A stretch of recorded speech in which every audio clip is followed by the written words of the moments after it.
Hi there, folks. Kim has asked me to upgrade the lighting in this kitchen because when you're working at the stove, you're in your own shadow. We bought a couple of little flush mount LED light fixtures, and I'm going to start mounting those up here. I don't know if you're interested in home lighting, but that's what I'm doing right now.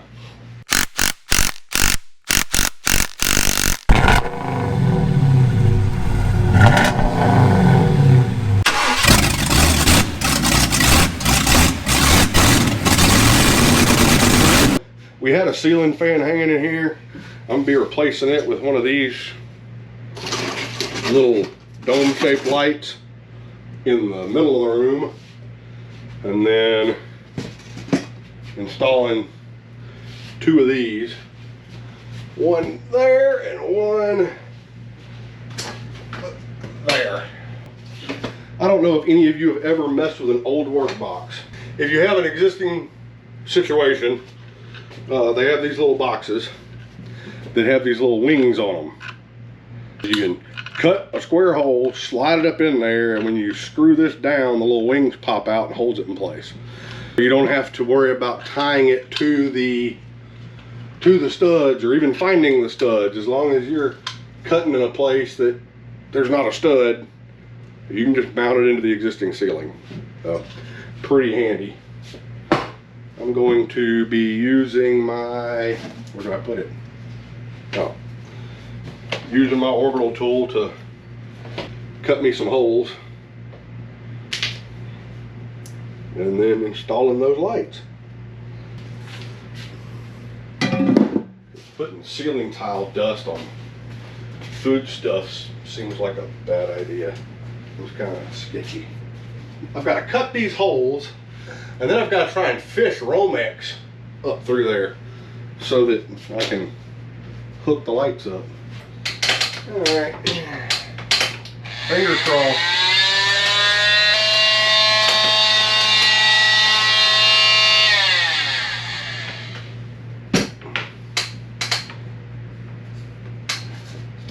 All right. You have to wash my hands really well after this because, you know, insulation. I should probably go grab a handful of electrical tools. A little headlamp where I can see what I'm doing. Because, you know, being able to see what I'm doing would be handy. Yeah, if I'm about there, I should be able to get close to it.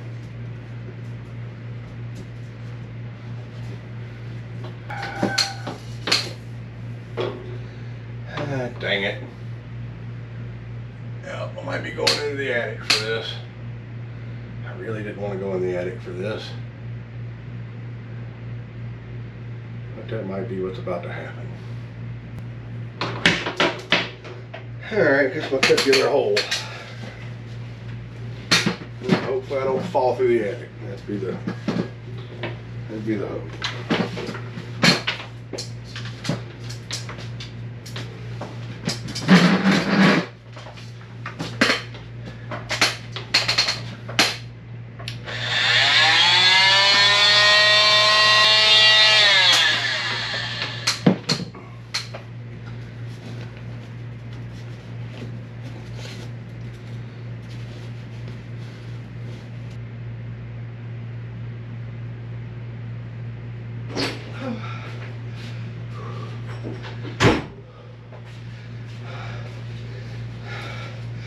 Okay, really hot in that attic. I'm gonna sit down and drink water and take a break for a minute. Whew.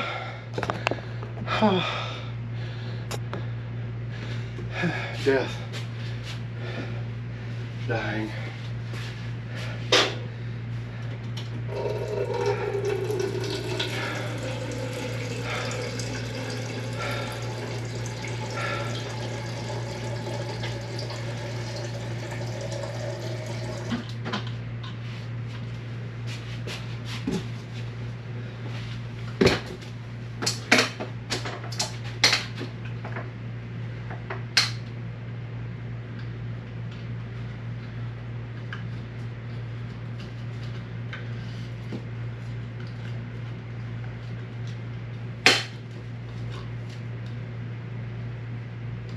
Oh yeah. I'll just stick that insulation back on there.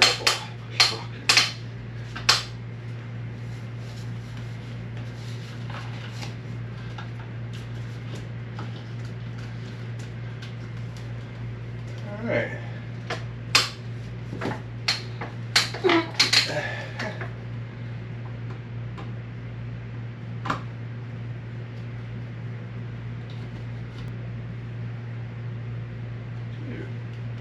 There you go. That's an old work box. Pretty simple. Now, do another one. I got it wired up, and now let's flip the switch and see if I got it right.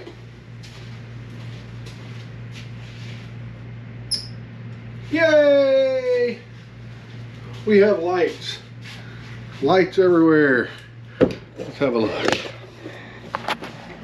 Kim's biggest complaint was that when she's cooking, she couldn't see the stovetop well because she was standing in her own shadow. As you can see now, there's light under there. I mean, like, get up under the microwave, there's a little bit of shadow, but over there where the burners are, you can actually see them now, and it's not, you're not standing in your own shadows bad. I'm gonna call that a success. Now I gotta clean up all of my stuff. And I still got to install the dome on the light there. But that's fantastic. The kitchen looks more like a kitchen again.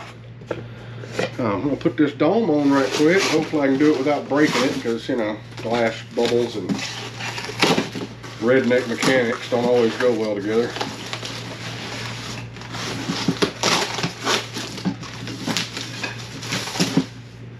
Looky there, isn't that pretty? Now I need this cool little trim ring and a little lamp nut that goes on the end of it, and it should be in business.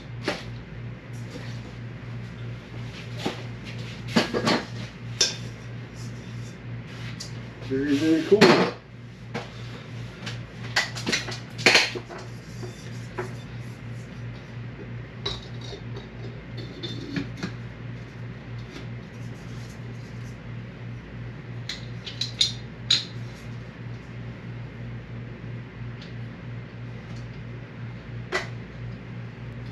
Ta-da!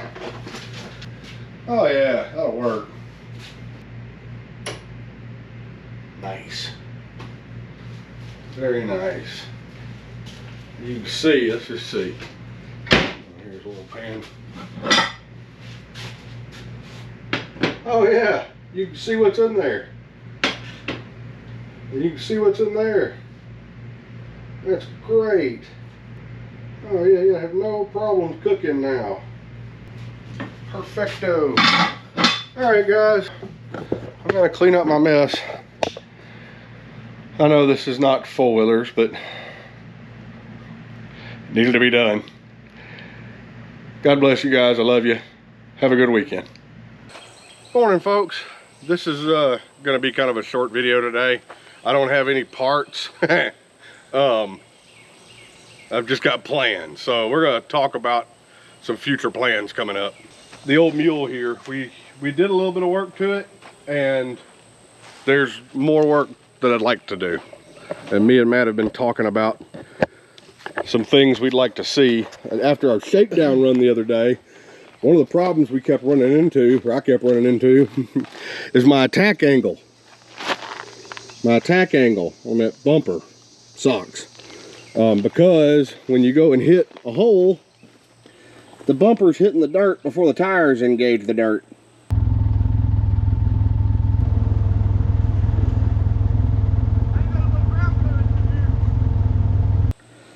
So that bumper's probably going to go away, and I'm going to have a more recessed bumper that allows my front tires to hit the edge of the hole first. Probably going to look at a new set of tires. Those are 25s. I'll probably go up to like a 27. Give me a, couple more inches of ground clearance and a little bit, Tires about an inch more proud of the vehicle. And then Matt and I have talked for a while about building an upper winch on this thing. So I'm gonna let Matt talk about the idea that he had and then where I've taken that to and what we're thinking our plans might be going forward. Take it away, brother. I don't remember the idea that I had. Well, originally you were saying like, we ought to make this thing into a wrecker. Oh, yeah. Well, so... And like, I think you were half joking, but... Yeah, I kind of was. But somehow come off this with a short boom. Maybe out to like here. Yeah.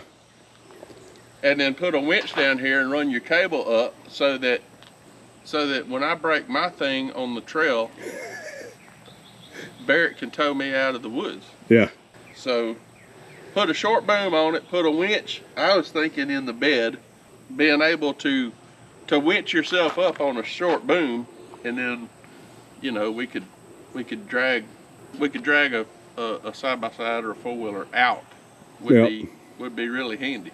So then we were discussing it, and Barrett is thinking something along the lines of coming off of your upper roll bar.